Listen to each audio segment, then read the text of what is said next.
The Sega Saturn was primarily built to be a 2D powerhouse, and its controller reflected this philosophy. With Nintendo jumping into 3D only 2 years after the release of Sega's console, it was only a matter of time until Sega would attempt to combat Nintendo's advancements. And without a mainline Sonic game on the platform, Sega needed a title that could stand on its own and help market the console to a mainstream audience. So, Sega decided to create an analog controller of their own, alongside a cool flashy game to show off the system's 3D potential. Nights into Dreams was packaged in all regions with what is known as the 3D control pad.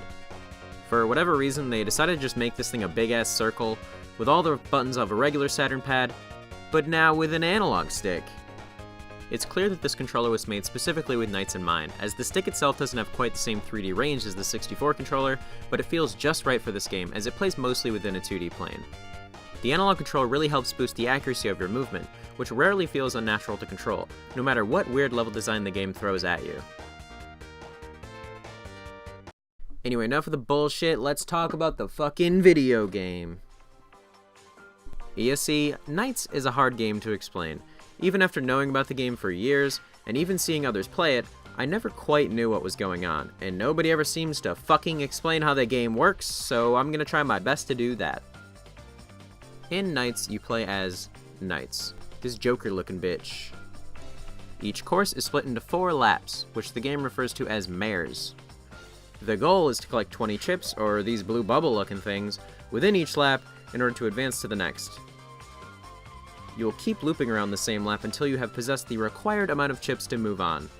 Each lap has a time limit, so you may want to keep running through to grab as many points as you can before entering this thing to advance.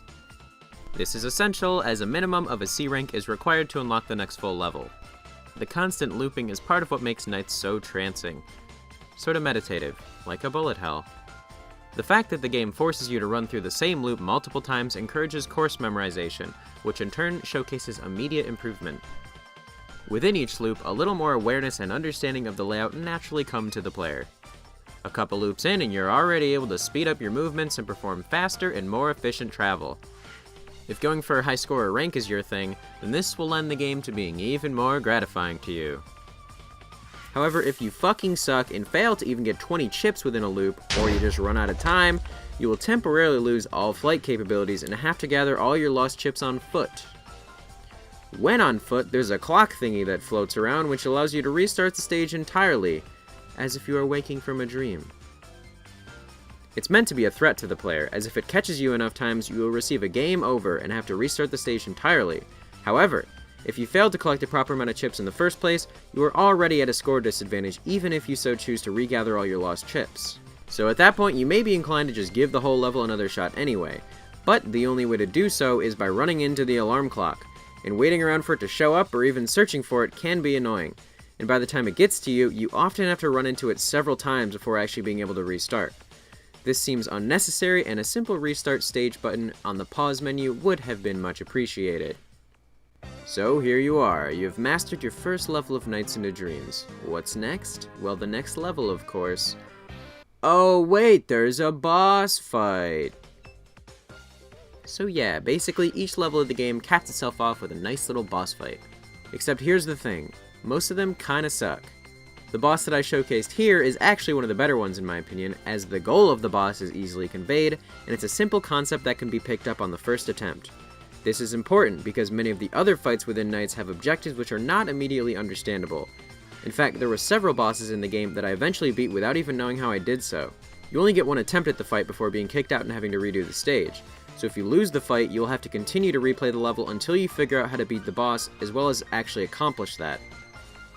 But as I sort of previously stated, replaying levels in Nights can actually be pretty rewarding because you can learn to improve your score. However, the boss fights generally lead me to not giving a shit about my score because I'll have a good run and receive a good score just to get it taken away from me because I did not have enough time to figure out how to beat the fucking boss. With that being said, there are a handful of fights within the game with concepts that aren't too hard to grasp and are a lot of fun to fight. There's also some pretty cool character designs, like Edgy Knights, and this guy. All in all, the structure of Nights levels do an excellent job of capturing the dreamlike nature that the game is striking to achieve. The beautiful aesthetic of the Saturn's low polygon visuals also put forth a great effort in reaching this goal. There are two sets of 4 levels which take place within the dreams of 2 young children named Clarice and Elliot.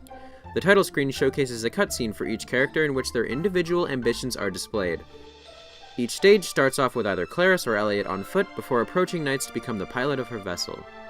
It is as if you are simply floating through a dream until you inevitably face your nightmare. In this case, the stage boss, which the game refers to as Nightmarin. Once defeated, a blissful chant is played as you continue to peacefully fly through space, only until your next dream. Nights in a Dreams is a wonderful one-of-a-kind experience that is absolutely worth your time. It's short but sweet, and I personally believe that it benefits from this. Fortunately though, if you end up craving for more, there was also a special release known as Christmas Nights in a Dreams. This game was distributed differently throughout each region. It was originally packaged with every 14th issue of the UK's Sega Saturn magazine and was released only days later in Japan with a limited edition console bundle which held a white Saturn and a copy of the game. Unfortunately, however, is the fact that Christmas Nights only contains a single level, though it has some interesting features to make up for it. The most interesting of which allows you to play as Sonic the fucking Hedgehog. There was also a planned sequel of Nights for the Dreamcast known as Air Nights, but this never came into fruition. There was, however, an actual sequel released on the Wii, but maybe we'll save that for another day, or maybe I won't fucking make a video about it at all because I don't give a shit about that game. Thank you for watching the first episode of Sega Classics. This has been Ryan from Arcade Nova.